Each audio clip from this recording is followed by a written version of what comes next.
everybody, welcome back to the lecture series for Introduction to Philosophy.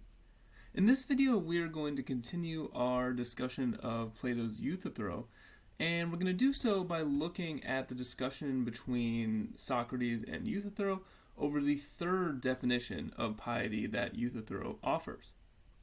Now, we should briefly recap where we left off last time. So you'll recall that mostly what we discussed last time was Euthyphro's second definition of piety, which essentially was that the pious is what is loved by the gods and the impious is what the gods hate. Now, the main problem that came up with this definition was that because we're talking about in Greek mythology a polytheistic context where there are multiple gods, and also because within that religious context it was common for the gods to be in conflict with one another and actually fight angrily and even violently about certain matters, it wasn't clear how Euthyphro would be able to use the authority of the gods as what defines piety. Because if, for instance, the action Euthyphro is taking is charging his father with murder, if it's the case that some gods would love that action, and it's the case that other gods would hate it, then the action, according to his definition, seems like it's both pious and it's impious. But that's a clear contradiction, so Socrates argues there must be something wrong with the definition itself.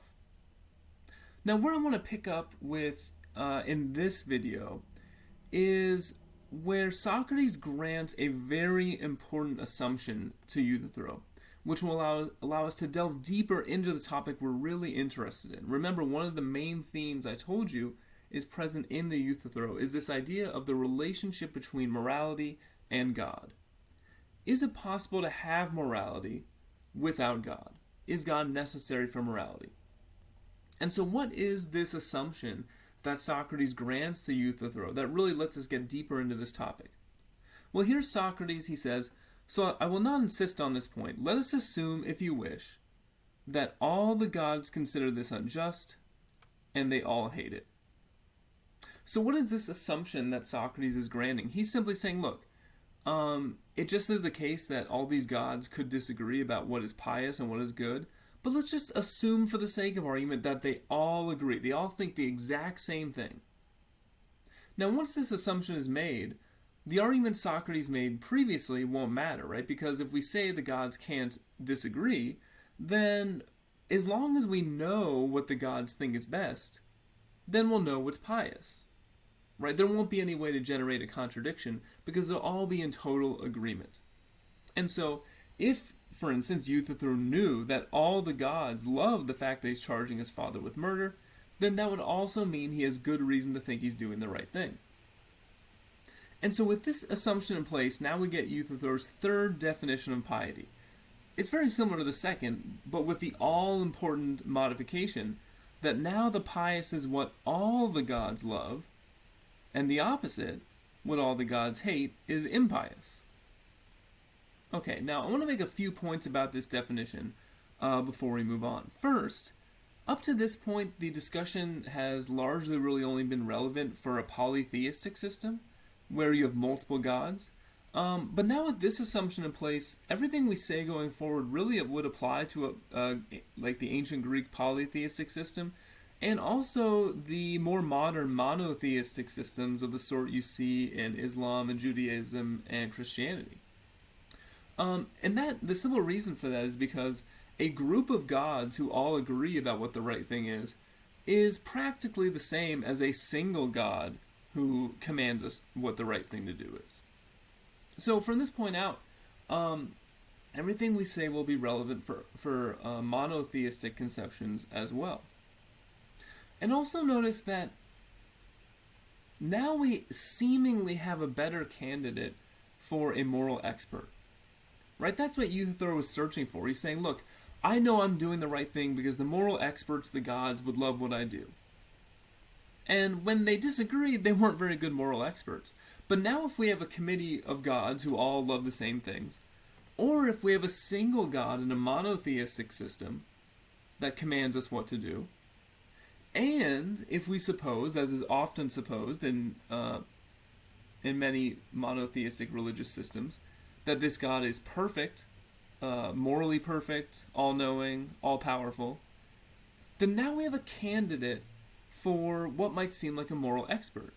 And it would be very easy to think, well, if I can know what this God would like me to do, if I know what this God loves, and I know what this God hates, then I know what I should do, and I know what I should avoid. I should do whatever this being loves, and I should avoid whatever this being hates. Okay, so, as I suggested, right, Euthyphro offers up all these definitions, Socrates knocks them down, so we're going to look at how Socrates criticizes Euthyphro's third definition. A word of warning, this is easily the most it's the most famous, but also the most technical part of the dialogue. So I'm going to walk you through the argument step by step. We'll take it slow, just because the content here really is important for understanding the topic we're trying to get at. So here's my outline of the argument. Actually, I'm going to work through it backwards. I'm going to start with P3 and go to P1. And when I look at each claim individually, then I'll recap it when we get to the very end and make some general comments about it. So here's my outline of how Socrates rejects Euthyphro's third definition. And I want to start with what I'm calling the third premise. So this premise says the property or properties that constitute the definition of a thing are the essential properties of that thing and not its accidental properties.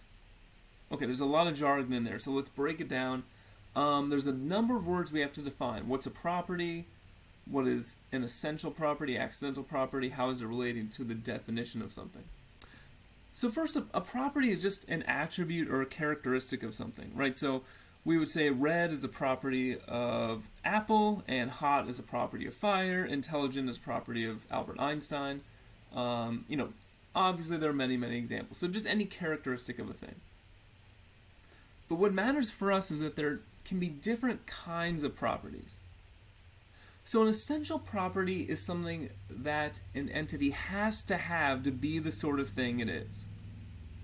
So if you're thinking about some object, if a property it has, is something it must have.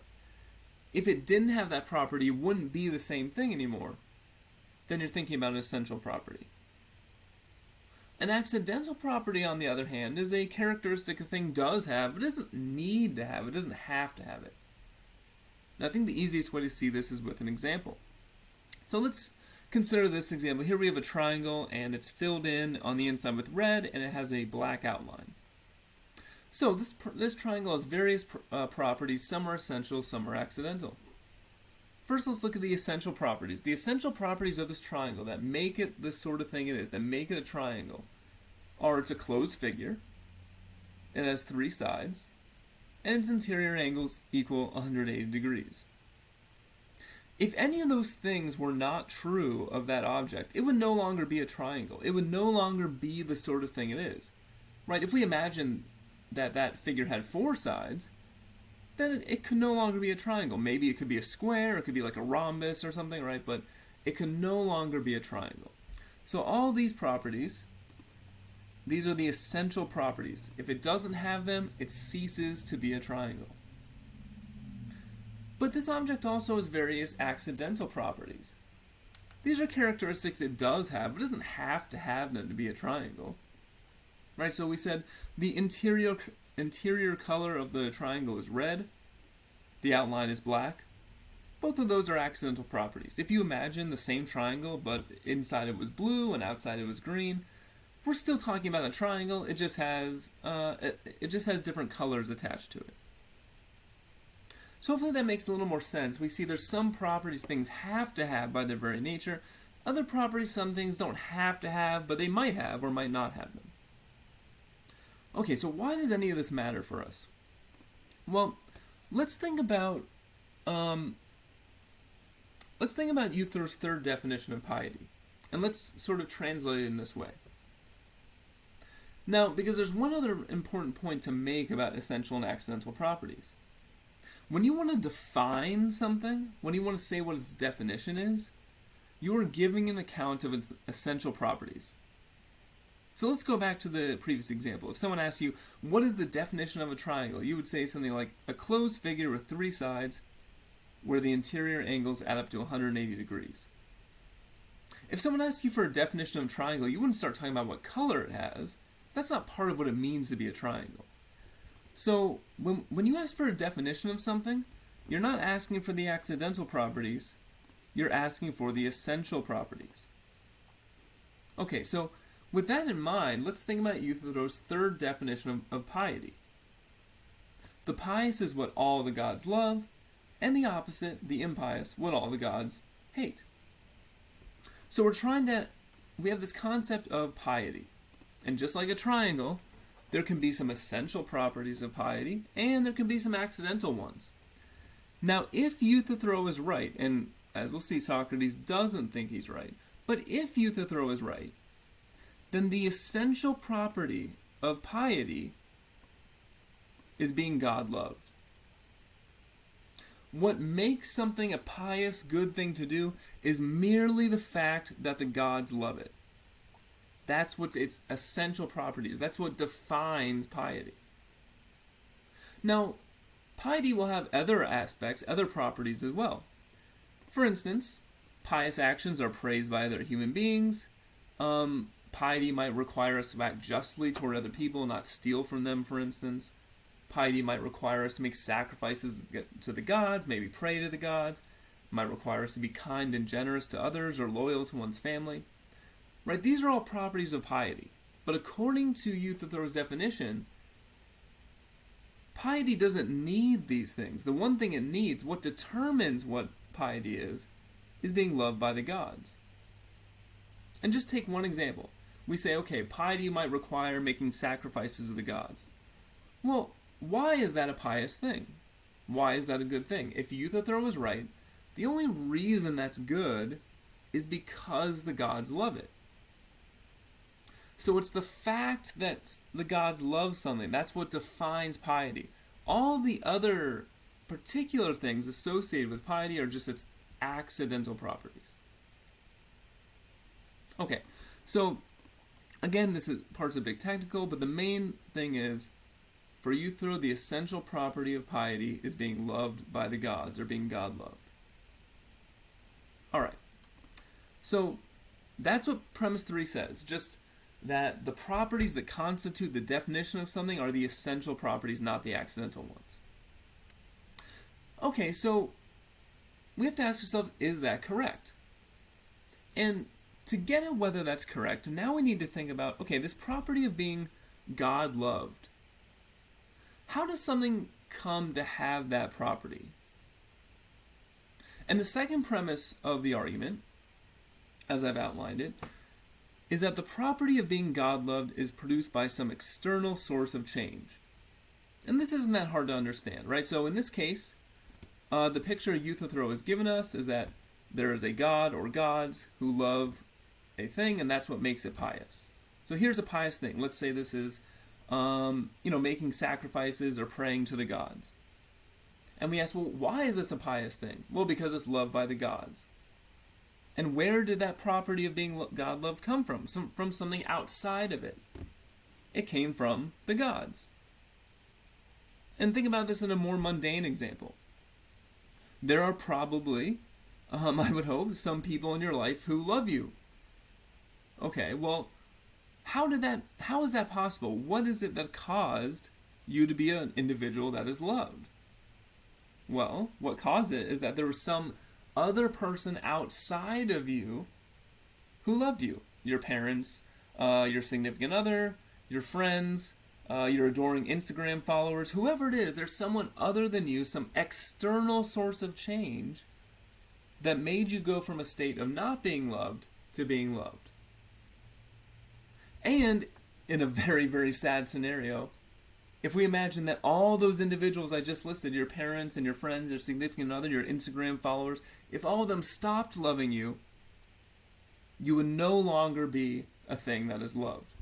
Very sadly, very tragically. So the point here is that when we're talking about a property like being loved, that property comes from an external source of change. Okay, so think about what we have so far. We have the idea that the essential properties of something of a thing define what it is. Euthyphro says that being God-loved defines piety. And we know that being God-loved is produced by an external source of change. So why does any of that matter? Now we get to the first premise, the one that takes the most explanation. So, as I've outlined it, any property that's produced by an external source of change can only be an accidental property, not an essential one. So think about what this premise is saying. It's saying, well, look, Euthyphro says that what makes something pious is the fact that the gods love it, and the love of the gods comes from an external source of change, just like all love. And the first premise says, well, wait a minute. If it's coming from an external source of change, things that come from an external source of change can only be accidental properties. They can't be essential ones. And if that's true, then Euthyphro hasn't really defined piety. Because remember, what we want to know are what are the essential properties of piety, not merely the accidental ones. Okay, now, to make this make more sense, let's look at some of the examples Socrates gives.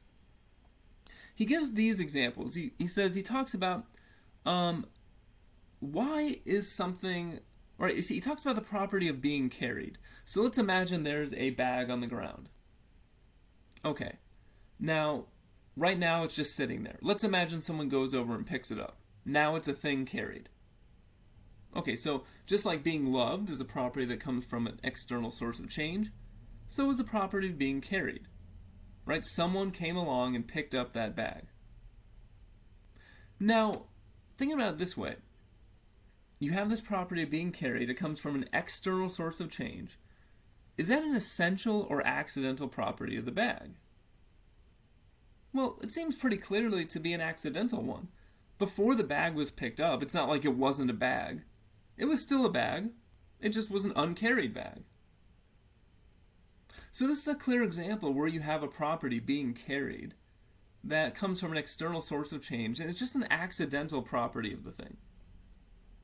Let's look at another example. Socrates says, what about the example of being seen? Right, so let's say you're playing hide and go seek with someone, and all of a sudden they spot you, and then you duck behind some bushes. Alright, so in one moment you were an individual who was seen, and the next moment you weren't. And that was because of an external source of change. There was someone looking at you and then they couldn't see you. It was something outside of yourself. And now ask yourself this question. When you ducked behind those bushes, did you cease to be the person you are? Were you no longer you because now you weren't seen? No. Because being seen is just merely an accidental property that comes from something outside of yourself. So this is the point Socrates wants to make about all these properties. Being loved, being carried, being seen.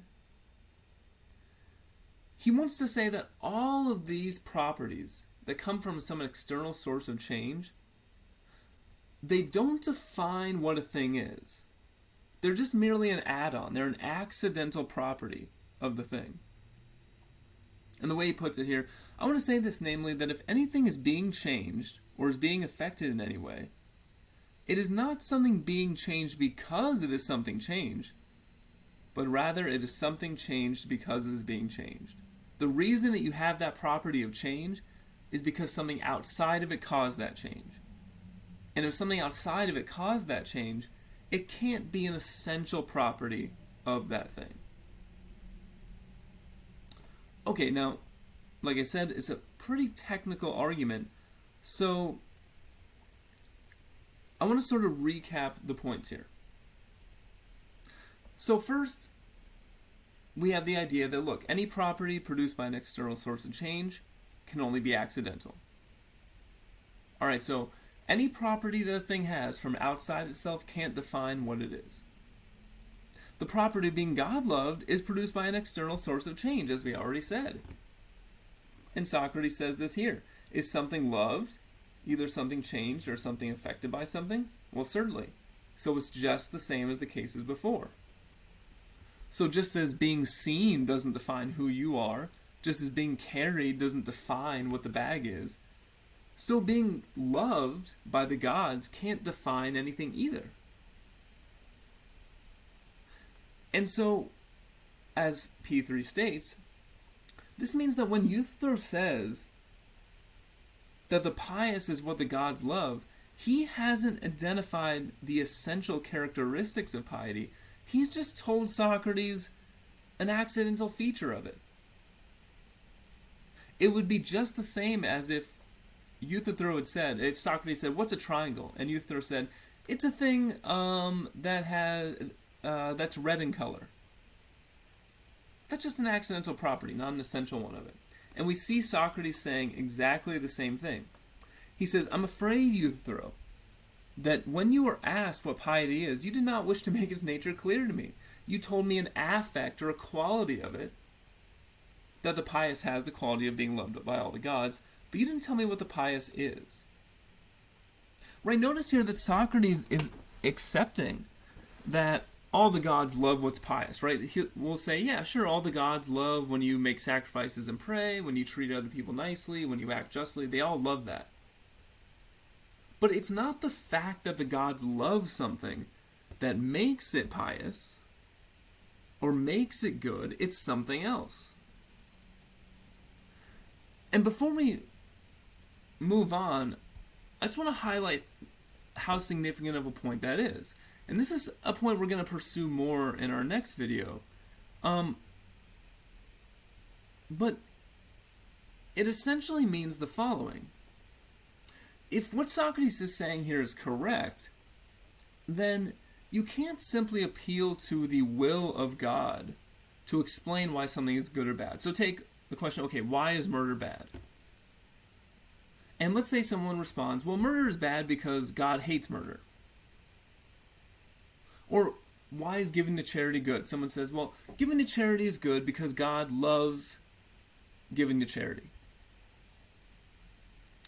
Well, if what Socrates says is correct, that can't be the explanation of why charity is good. That can't be the explanation of why murder is bad. Because the fact that the gods or God loves it is just simply an accidental property of it. And in fact, there's another explanation. Maybe, and this is what we'll pursue more in the next video, maybe giving to charity isn't good because God loves it. In fact, maybe God loves charity because charity is good in itself. Maybe murder isn't bad because God hates it. Maybe God hates murder because for some other reason murder is bad in and of itself. So what we see here is Socrates striking a pretty strong blow against the idea that we can rely on God, or in the polytheistic context, that we can rely on the gods for moral guidance. It's not the authority of God or the gods that determines what's good and bad, something else determines it. But we'll have much more to say about that specific point in our next video. Now, I want to make a few final observations. So first, I think there's a lot to say for the argument that Socrates makes here against Euthyphro's third definition. But it's not clear that the first premise is fully substantiated. And to think about this, here's the question you have to ask yourself. Can you think of any properties that something has that come from an external source of change, but are also an essential property of that thing? Are there any properties that come from outside of a thing, but a thing has to have to be the sort of thing it is? Now, I actually think there are a number of examples of this, but I'll just give one of them. So, somewhat awkward example, but I think it makes the point pretty well. So consider my personal identity, the property of being Ryan. Okay, my name's Ryan, and think about what must be the case for me to be the sort of person I am. Okay, well, one thing that had to be the case for me to be the exact person I am is that my parents had to conceive me at just the time they did. If, and this goes for any of us, if even there was the slightest difference in the sperm-egg combination that led to our conception, if our parents had conceived at just a slightly different time, minutes, seconds, milliseconds different, then you would have been a different person, arguably. Why? Because a different sperm and egg combination would have resulted, and you never would have existed. So it's actually reasonable to say that an essential property of being who I am is the specific combination of biological material that brought me about. There had to be a specific set of people who conceived at a specific set of time for me to exist. And if any of that had been even the slightest bit different, I would not have existed. There may have been someone named Ryan. My parents still may have used that name, but it wouldn't be me. It would be a different person. Now notice also that that property I have of having resulted from conception from a certain set of people at a certain time, just like being loved, being seen, being carried, is a property that comes from an external source of change. My parents and the circumstances that brought about my conception are entirely external to my existence. So the reason this is important, this seems like a counterexample, as a matter of fact, to Socrates' argument. It seems like an example where we have an essential property of something that comes from an external source of change. And as we've seen, that's just what P1 of the argument rejects and says, no, all properties from external sources of change are accidental. So what does this show? Well, first, I think Socrates is certainly onto something important here. There is something that might be problematic about saying that what is good and bad, what's pious and impious, just comes from the command or will of God or what God loves. But it's not clear that the argument in just the way Socrates is outlined here is actually successful, because sometimes essential properties do actually come from outside sources of change. I think there are other ways of getting at what Socrates is trying to say here. And in fact, that is exactly what we'll be doing. We'll be looking at those approaches precisely in our next video. So I'll stop there. Thank you for watching, and I hope you enjoy the video.